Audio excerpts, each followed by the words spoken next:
Assalamualaikum warahmatullahi wabarakatuh. Perkenalkan, nama saya Muhammad Arya Wirana Jesse Yusril. Dengan NIM 02311110311. Pada kesempatan kali ini saya akan menjelaskan mengenai teori tujuan negara dalam mata kuliah ilmu negara. Tujuan negara merupakan salah satu konsep penting dalam ilmu negara karena menjelaskan alasan mengapa suatu negara dibentuk dan apa yang ingin dicapai oleh negara tersebut. Setiap ahli memiliki pandangan yang berbeda-beda mengenai tujuan negara sehingga muncul beberapa teori yang berkembang dari masa ke masa. Yang pertama adalah teori kekuasaan. Teori pertama adalah teori kekuasaan. Menurut teori ini, tujuan utama adalah negara mempertahankan dan memperluas kekuasaan. Negara dianggap sebagai alat bagi penguasa untuk menjaga stabilitas dan mempertahankan kewenangannya. Salah satu tokoh yang terkenal dalam teori ini Om Machiavelli. Dalam pandangannya, seseorang pemimpin boleh menggunakan berbagai cara demi mempertahankan negara dan kekuasaannya. Oleh karena itu, teori ini sering dikritik karena lebih mengutamakan kepentingan penguasa daripada kesejahteraan rakyat. Lalu yang kedua ada teori perdamaian dunia. Berikutnya adalah teori perdamaian dunia yang dikemukakan oleh Dante Alighieri.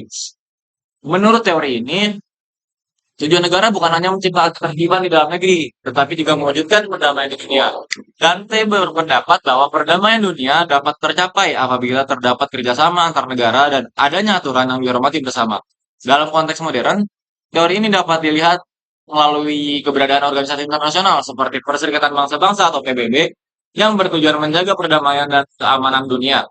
Lalu selanjutnya, teori jaminan hak dan kebebasan yang dipelopori oleh Immanuel Kant. Menurut teori ini, negara dibentuk untuk melindungi hak-hak setiap warga negara serta menjamin kebebasan mereka sesuai hukum. Negara harus memberikan perlindungan terhadap hak hidup, hak memperoleh keadilan, kebebasan berpendapat, dan hak-hak dasar lainnya. Dalam negara hukum, pemerintah tidak boleh bertindak sewenang-wenang karena seluruh tindakan harus berdasarkan peraturan perundang-undangan. Lalu selanjutnya, teori berikutnya adalah teori kesejahteraan atau welfare state. Menurut teori ini, tujuan negara tidak hanya menjaga keamanan, tapi juga meningkatkan kesejahteraan masyarakat.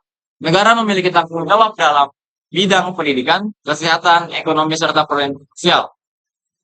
Contohnya di Indonesia, pemerintah menjadikan layanan pendidikan, program jaminan kesehatan nasional, bantuan sosial, dan pembangunan infrastruktur sebagai bentuk upaya meningkatkan kesejahteraan masyarakat.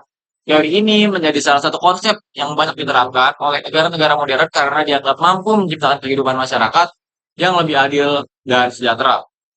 Penerapan di Indonesia, apabila dikaitkan dengan Indonesia, tujuan negara telah ditetapkan dalam pembukaan Undang-Undang Dasar Negara Republik Indonesia tahun 1945 alinea keempat, yaitu melindungi segenap bangsa Indonesia dan seluruh tumpah darah Indonesia, memajukan kesejahteraan umum, mencerdaskan kehidupan bangsa, ikut melaksanakan ketertiban dunia yang berdasarkan kemerdekaan, perdamaian, keabadi, dan keadilan sosial.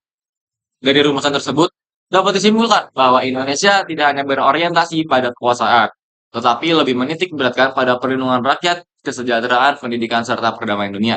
Kesimpulannya, sebagai kesimpulan teori tujuan negara menunjukkan bahwa setiap negara memiliki alasan dan tujuan dalam menjalankan pemerintahannya. Adapun teori yang menitik beratkan pada kekuasaan, ada yang mengutamakan perdamaian dunia, perlindungan hak asasi manusia, maupun kesejahteraan rakyat. Di Indonesia, tujuan negara telah dirumuskan secara jelas dalam pembukaan Undang-Undang Dasar Negara 1945 dan menjadi pedoman dan dalam penyelenggaraan pemerintahan. Oleh karena itu, tujuan negara harus diwujudkan melalui kebijakan yang mampu memberikan manfaat sebesar-besarnya bagi seluruh rakyat Indonesia. Demikian presentasi yang saya dapat sampaikan. Terima kasih atas perhatiannya. Kurang lebihnya mohon maaf. Wassalamualaikum warahmatullahi wabarakatuh.